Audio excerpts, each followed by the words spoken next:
하나님의 말씀은 욥기 38장 1절에서 38절까지 말씀입니다. 욥기 38장 1절에서 38절까지 말씀. 찾으셨으면 교도합니다. 제가 먼저 있습니다. 때에 여호와께서 폭풍 가운데서 욥에게 말씀하여 가라사대 네가 말로 이치를 어떻게 한 자가 누구냐? 너는 대장부처럼 허리를 묶고 내가 네게 묻는 것을 대답할지니라. 내가 땅에 기초를 놓을 때 내가 어디 있었느냐? 내가 깨달아 알았거든 말할지어다. 누가 그 도량을 정하였는지 누가 그 준승을 그 위에 띄었는지 내가 아느냐. 그 질서는 무엇 위에 세웠으며 그 모퉁이 돌은 누가 놓았었느냐? 그때 새벽별들이 함께 노래하며 하나님의 아들들이 다 기쁘게 소리하였느니라. 바닷물이 잉태에서 나온 같이 너는 저들을 대해 물로 그것을 막은 자가 누구냐? 그때 내가 구름으로 그 의복을 만들고 흑암으로 그 강보를 만들고 하나님을 정하여 용비와 빗장을 베풀고 이르기를 계한을 정하여 문과 빗장을 베풀고 이르기를 내가 여기까지 오고 넘어가지 못하리니 네 교만한 덕결이 여기 그칠지니라 하였노라. 내가 나던 날부터 아침을 명하였으나 새벽으로 그 처소를 알게 하여 그것으로 사납되는 지기하고 악인의 가운데 구주가 있느니라.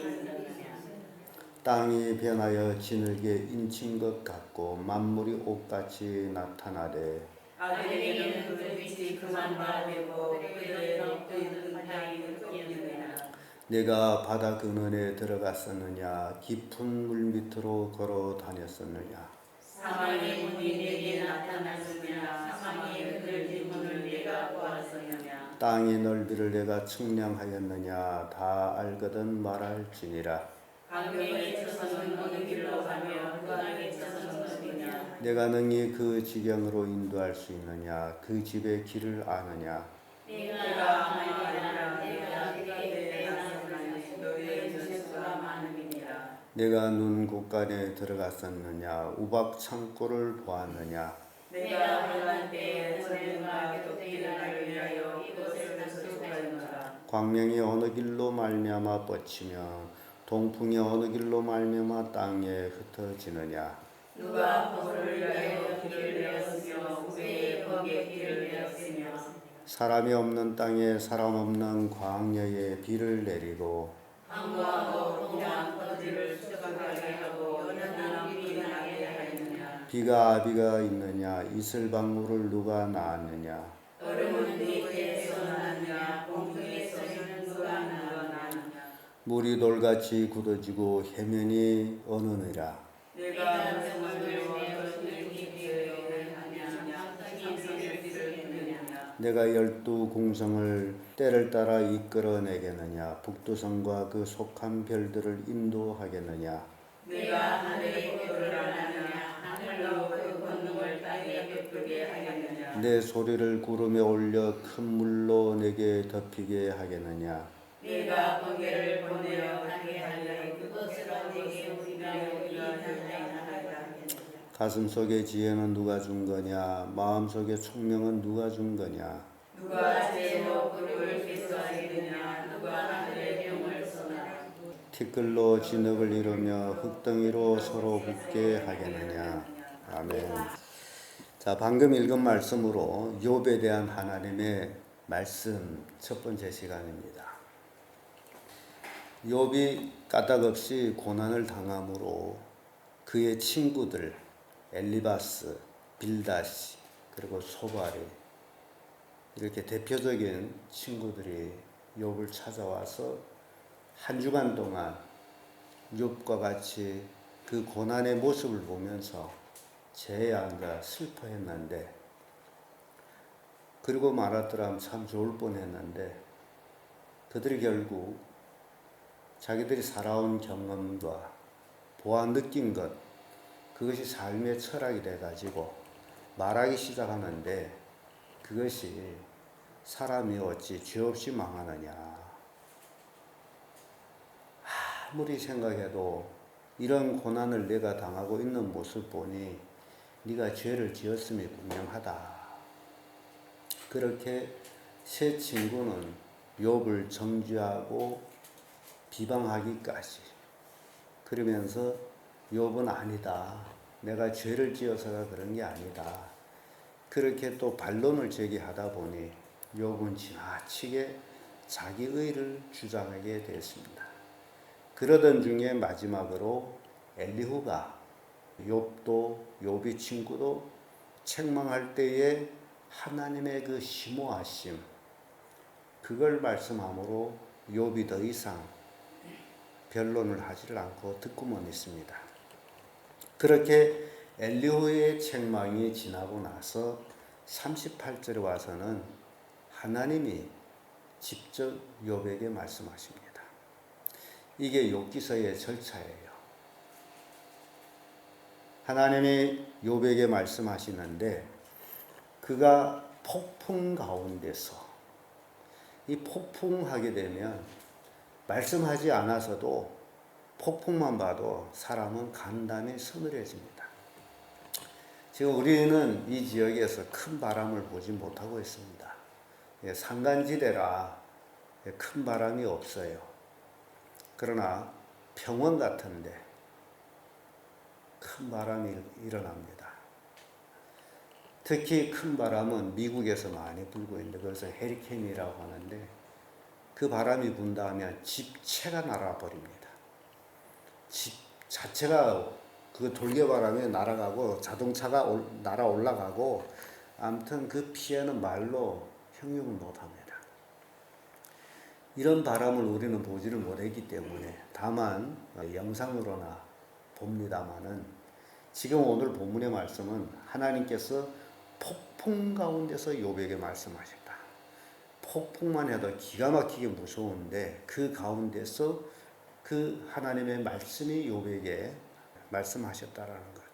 폭풍 소리마도 기가 막히지 않습니까? 그런데 그 폭풍 소리보다 더 큰 소리로 욥에게 말씀하지 않았을까? 그러므로 하나님께서는 욥에게 이런 말씀합니다. 무지한 말로 이치를 어둡게 하는 자가 누구냐? 지금 욥은 굉장히 자기가 하나님을 안다라고 했던 그 욥에게 하나님은 무지한 말로 욥을 무지하다라고 그러면서 대장부처럼 허리를 묶고 내가 내게 묻는 것을 대답할지니라. 이렇게 하나님께서 말씀합니다. 대답하라. 그래서 하나님이 지금 욥에게 우리가 이제 읽은 말씀 속에서 이제 세 가지로 우리가 찾아볼 수 있는데 그 첫째는 창조에 관한 질문입니다. 1절에서 7절까지 말씀인데 땅의 기초에 관한 말씀을 4절에 합니다. 내가 땅의 기초를 놓을 때에 내가 어디에 있었느냐? 내가 깨달아 알았거든 말할지니라. 하나님이 땅의 기초를 놓을 때 네가 어디에 있었어요? 욥이 어디에 있었을까요? 그때는 태어나지도 않았죠. 조상이 허리에 있은 거죠. 할 말이 있습니까? 내가 땅의 기초를 놓을 때 내가 어디에 있었느냐? 욥 당시에 신약 성경에 에베소 1장 4절이 있었다면 창세전에 그리스도 안에 있었어요? 그렇게 대답을 하게끔만 그때는 그런 얘기 없었기 때문에 땅의 기초를 놓을 때 우리가 이 땅 허공에 날린 것 같지만은 그 땅에 기초가 있다라고 깨우쳐 주고 있습니다. 알았거든 깨달아 알거든 말할지니라. 누가 그 도량을 정하였는지 누가 그 준승을 그 위에 띄었는지 내가 아느냐. 이것들은 욥으로서는 대답할 수 없는 것들입니다. 또 6절에 그 주초는 무엇 위에 세워졌으면 그 모퉁이 돌은 누가 놓았느냐. 창조에 관한 이런 질문을 하게 됨으로 인해서 욥은 아무 할 말이 없습니다. 알아요 몰라요? 모르죠. 모르게 되면 할 말이 없습니다. 그래서 모르면 가만히 듣고 있어야 돼요. 시편 104편 5절에 보면 땅에 기초를 두사 영원히 요동치 않게 하셨나이다. 이 땅에 기초를 두어서 요동치 않게 하셨다. 이 세상 끝날까지 땅이 요동치를 않고 있다라는 겁니다. 이 우주계의 신비 기가 막힙니다. 그래서 우주의 신비를 이해하려면 우리 몸을 이해하면 됩니다. 우리 각자의 몸이 우주의 축소판입니다. 아주 기가 막힌 신비입니다. 그래서 어제도 새벽에 욥기 강의를 마치고 집에 가서 하나님에 관해서 좀 생각을 해봤습니다. 우리 인간에게는 현미경이라는 게 있습니다. 현미경. 실험할 때 많이 사용합니다. 그래서 현미경을 통해서 보게 되면요, 우리 손가락을 현미경으로 본다. 그럼 손가락이고 점 사이에 우리는 때라고 생각하는 것들 중에 세균들이 있습니다. 우리 눈에는 보이지 않지만 현미경으로 보게 되면 그것들이 또 보이게 돼 있어요. 그런데 그렇게 작은 것들도 생명이 있어가지고 꼼틀꼼틀 거리고 있다라는 거예요. 그 작은 것, 그것이 어떻게 만들어졌는지, 그 작은 곳에 생명이 있다라는 거예요. 기가 막힌, 그래서 하나님은 신묘막측한, 어떻게 하나님을 우리가 이해할 수가 없습니다. 제가 어제도 말씀드렸지만은 지구덩어리 이렇게 커 보이지만은 우주계에서는 보이지도 않는 것이다. 그 보이지도 않는 곳에 우리가 있어요. 그래서 우리는 스스로 보면서 우리 정도는 안단 말이에요. 근데 우리보다 더 작은 기생물들이 있다라는 거예요. 근데 그보다도 더 작은 것이 있다라는 거예요. 하나님의 솜씨예요.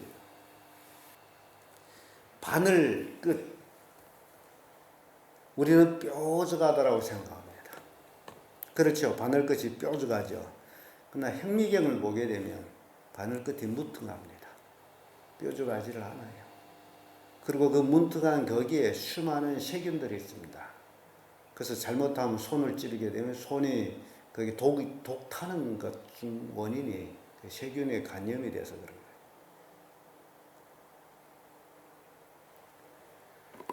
하나님이 이러한 그 창조에 관해서 우리가 생각할 때 도무지 우리는 할 말을 잃습니다. 그래서 많은 과학자들이 연구하면 연구할수록 결국 하나님 앞에 무릎을 꿇을 수밖에 없는 것이, 이렇게 오묘한 것들 어떻게 무신론자들이 스스로 있었다라고 얘기할 수 있느냐. 이게 그 누군가의 창조가 없이 어찌 이게 스스로 있을 수 있는 것이냐. 그래서 하나님 앞에 무릎을 꿇는 거예요. 그러니까 우리가 알고 있는 하나님, 여러분들이 알고 있는 하나님을 너무 과소평가하고 있다라는 거예요. 하나님의 그 무궁무궁한 능력, 우리 인간은 다 이해를 못합니다. 그래서 자기처럼 생각하는 거예요. 욥도 그랬어요. 그러나 하나님이 지금 창조에 관해서 욥에게 물을 때에 욥은 한마디도 대답을 할 수가 없습니다. 시편 136편 6절에도 땅을 물 위에 펴신 이에게 감사하라. 이 간단한 얘기지만 땅을 물 위에 펴신 이에게 감사하라. 간단한 얘기죠. 어찌 물 위에다 땅을 펼 수 있느냐. 근데 누가는 그랬어요? 하나님은 그렇게 하셨다. 창세기 1장 보면 태초에 하나님이 천지를 창조하시니라. 하나님이 가라사대 빛이 있으라 하며 빛이 있었고. 그런 말씀 보면서 하나님의 신은 수면에 운행하시니라 라는 말씀이 나오죠. 모든 것이 물로 조성되는 것들을 봅니다. 이 물이라는 이 개념 속에 우리는 물 하게 되면 하나의 액체, 그러나 이 물이라는 이 개념 속에 모든 것이 들어있다라는 거예요. 거기에 땅도 나오고 거기에 금도 나오고 모든 것이 물 속에 있다라는 거예요. 기가 막힙니다. 근데 우리는 그걸 모른다는 거죠. 하나님의 창조의 역사에서는 아주 신비해요. 그 하나님의 지혜에 대해서는 인간은 알 수가 없어요. 그래서 욥에게 창조에 관한 질문을 했을 때에 욥은 말할 수가 없었습니다. 두 번째로 바다와 땅에 관해서 이제 질문을 합니다. 8절에서 18절까지의 말씀인데, 바닷물이 저그만한 바람만 있어도 출렁거리며 소리를 냅니다. 바람이 좀 더 크게 된 그 파도 소리가 기가 막힙니다. 바다의 그 소리가. 그래서 8절의 말씀 보면 바닷물을 태서 나옴같이 넘쳐 흐를 때의 문으로 그것을 막은 자가 누구냐. 이 바닷물이 많아요, 적어요? 많죠. 윗물과 아랫물을 나눠가지고 아랫물을 바다라 칭했죠. 근데 이 바닷물이 기가 막힙니다. 사람들은 땅에 있는 물도 감당을 못해요. 근데 그 물들이 오게 되면 사람은 막을 힘이 있어요, 없어요? 대단한 것 같은 사람이, 사람 앞에서는 우쭐렁거리는 사람이 물이 넘쳐나게 흐를 때에 소수무책입니다. 어떻게 막을 길이 없어요. 그게 사람이에요. 생각해 보면 도대체 사람의 능력이 뭐냐 말이에요. 사람은 사람을 죽이는 데는 능력이 있는데 사람이 아닌 자연으로 오는 것에 대해서는 소수무책이에요. 할 수 있는 게 아무것도 없어요. 집이 물에 마구 넘어지고 산사태가 일어나고 그렇게 사람은 약합니다. 힘이 없어요. 할 수 있는 일이 없습니다. 그럼에도 불구하고 자기가 한다는 거예요. 그게 어리석다는 거죠. 그래서 하나님이 바닷물을 문빗장 막듯이 막은 자가 누구냐. 그 큰 바닷물도 하나님이 막아버리는데 그 얘기예요. 누구냐.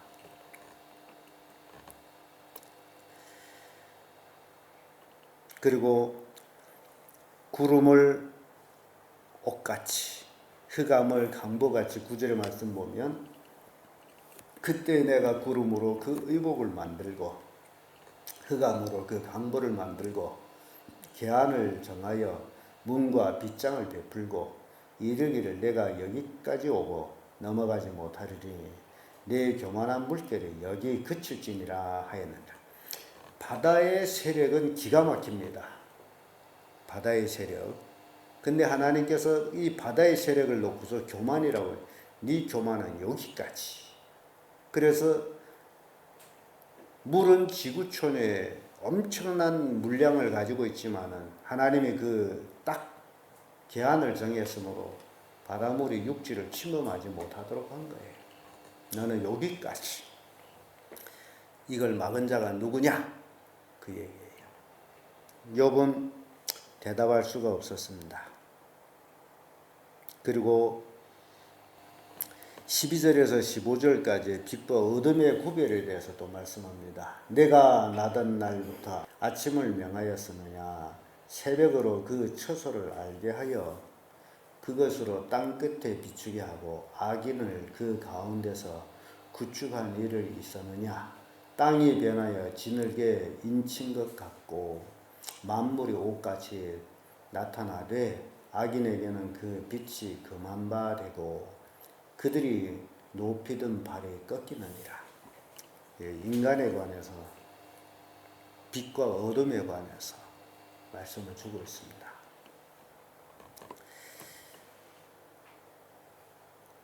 인간이 이 땅에 살아가는 동안에는 악인이 끊치지를 않습니다. 그러나 그 악인들은 결국 하나님의 빛이 그들에게 금한 바가 되어서 그들은 그 빛을 볼 수가 없어요. 결국 하나님의 심판으로 죽을 자들이 되어버린다는 겁니다. 16절에 와서는 내가 바다의 근원에 들어가느냐 깊은 물 밑으로 걸어 다녔느냐. 바다의 깊이 알아요, 몰라요? 모릅니다. 현대 해양과학에서도 바다의 깊이 도대체 얼마인지 정확하게 잘 몰라요. 그리고 미스터리가 굉장히 많습니다. 이제 우주의 촬영기 가지고 바다를 찍으면요, 그 바다 어느 곳에는 그 삼각주라고 하는 그 지역에는 바다 밑에 동그란 시커먼 게 있어요. 그 깊이를 모릅니다. 근데 배든지 배안기든지 그 지역을 지나가다 보면 없어져요.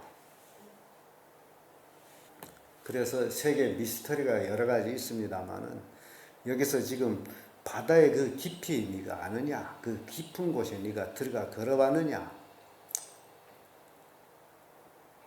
알 수가 없습니다.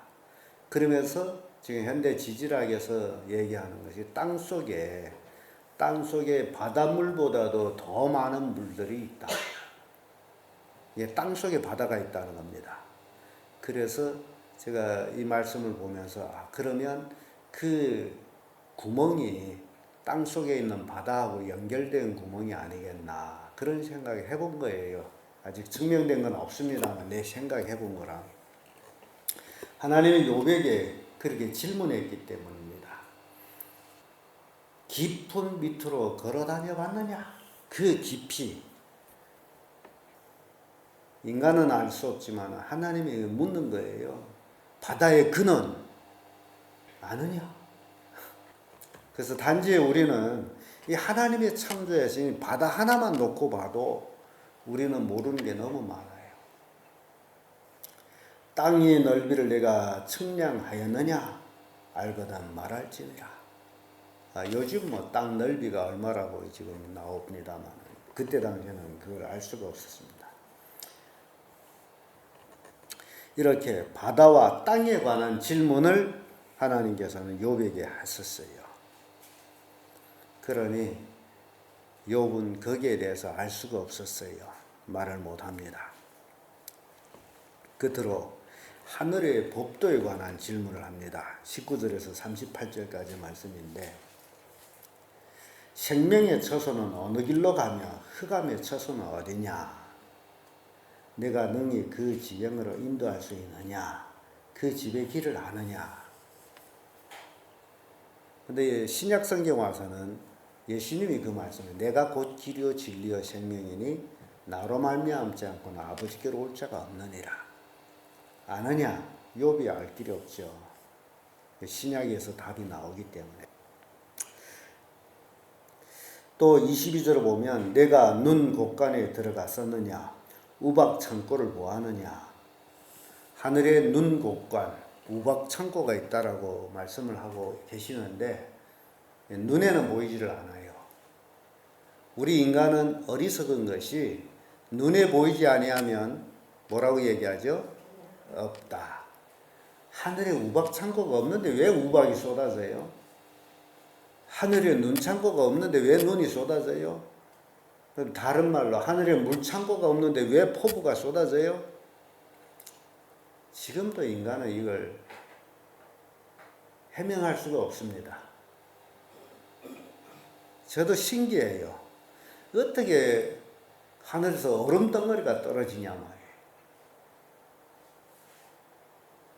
원리대로 하면 떨어지게 되면 공기의 마찰로 인해서 다 녹아서 없어져야 돼요.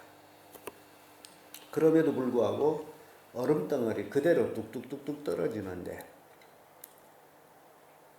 출애굽기에 애굽의 얼음 덩어리 우박장이 떨어질 적에는 엄청 큰 우박 덩어리가 떨어졌고, 지금도 가끔 주먹대만한 얼음 덩어리 떨어지는 우박들이 있어요. 완전히 자동차가 얼음 덩어리에 맞아가지고 채뿌리처럼 구멍이 뻥뻥뻥뻥 납니다. 그런데 사람 말은 사겠어요? 이게 우박. 근데 하나님 네 우박 창고에 들어가 봤느냐? 눈 창고에 들어가 봤느냐? 인간으로서는 대답할 수 없는 것들입니다. 그런데 이것들을 내가 환난 때 전쟁과 격투의 날을 위하여 이것을 저축하였느니라. 하나님이 심판 때를 위해서 예비해 두으셨다라고 합니다. 마지막 심판 때 이런 것들이 또 하나님이 쓰신다는 거죠. 누가 포부를 위해서 길을 내었으며 우리와 번개의 길을 내었으며. 야, 이 번개도요 얼마나 무서운지 몰라요. 그 촬영 기자가 그 번개를 한번 버쩍거리는 걸 찍은 걸 이제 사진을 봤는데, 이야, 하늘 전체가 불줄기야. 번개의 길을 네가 아느냐? 인간이 알 수가 있어요. 언제 번개 치는지.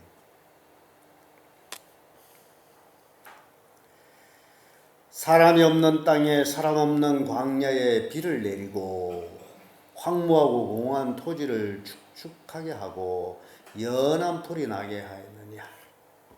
하나님은 비와 우박을 통해 가지고 또 풀도 나게 하시고, 얼음을 뇌태에서 낳느냐, 공중의 서리는 누가 낳느냐. 도무지 지금으로서도 알 수 없는 질문을 하고 있습니다. 서리가 내리는 것, 뭐 과학적으로 뭐 이렇게 저렇게 설명합니다만은, 그러나 우리가 다시 생각해 볼 때 정말 신비하기만 한 것입니다. 이게 서리 내리는 걸 생각해 보세요. 얼마나 신비한 거예요. 또 물이 돌같이 굳어지는 거, 어는 거 말이죠. 엄청난 신비를 우리에게 지금 보여주고 있습니다. 그리고 별들에 대해서 내가 묘성이 매여 떨게 되게 하겠느냐, 삼성의 띠를 풀겠느냐, 북두칠성, 삼성 뭐 이런 별들 다 그 위치에 딱 있죠. 마치 띠에 띈 것처럼 그대로 있는 것. 네가 이것을 띠를 풀 수 있느냐, 그런 얘기죠. 그래서 33절에 보면 내가 하늘의 법도를 아느냐, 하늘로 그 권능을 땅에 베풀게 하겠느냐. 하늘의 권능, 하늘의 법도에 관해서 욥에게 묻습니다. 욥은 거기에 대해 답을 할 수가 없어요. 그래서 이러한 것들 하나님께서 욥에게 질문할 때 욥은 아무 답을 할 수가 없습니다. 이렇게 하늘의 법도에 대해서 물을 때에 욥은 아무 대답도 못하고 34절에서 38절까지 하늘의 법도를 네가 아느냐라는 질문을 하고 있는 거예요. 가슴 속의 지혜는 누가 준 거냐? 이제 사람에게로 다시 옵니다. 이 마음속에 사람마다 마음속에 지혜라는 게 있어요. 그건 누가 준 거냐? 생각해 보면 생각해 볼수록 아주 하나님에 관해서 우리가 도대체 아는 것이 뭐냐라는 것을 다시 질문하게 됩니다. 이렇게 하나님은 욥에 대한 첫 번째 말씀 속에서 창조에 관하여 바다와 땅에 관하여서 그리고 하늘의 법도에 관해서 욥에게 질문했을 때에 욥은 아무 말도 할 수가 없었습니다. 왜 말 못해요? 모르기 때문에. 그래서 모르게 되면 그동안 안다라고 욥이 얘기한 것은 교만에 불과한 거예요. 그러니까 우리가 정말 하나님에 관해서 모르는 게 너무 많습니다. 그러면서도 불구하고 교만하기로 나는 하나님 믿습니다라고 하는 얘기예요. 그래서 하나님을 자기처럼 생각하고 있다는 거예요. 오늘 우리는 이 욥기를 통해 가지고 그 하나님의 무한하심 우리가 조금이라도 깨닫기를 바랍니다. 그리고 그 하나님 앞에 우리가 서 있다라는 것. 그래서 하나님 앞에 겸손해지는 우리들이 되기를 원해요. 왜냐하면 하나님은 우리가 측량할 수 없는 분이고 내 생각으로 하나님을 이렇게 좁게 만들 수 없는 것이고 하나님 무한하신 분, 그런 하나님을 내가 아버지라고 믿을 수 있다라는 것, 그보다 더 큰 축복은 없다는 거죠. 근데 누구를 통해서 하나님을 아버지라고 부릅니까? 예수 그리스도를 믿는 믿음으로 내가 하나님을 아버지라고 부를 수 있다는 것. 이 한 가지만 가지고 우리는 어마어마한 큰 축복을 받은 자들이다. 하나님을 아버지라고 부를 수 있다라는 그 자체가 축복이라는 것. 이 큰 복을 등한히 여기지 않는 여러분들 되기를 바랍니다. 기도하겠습니다.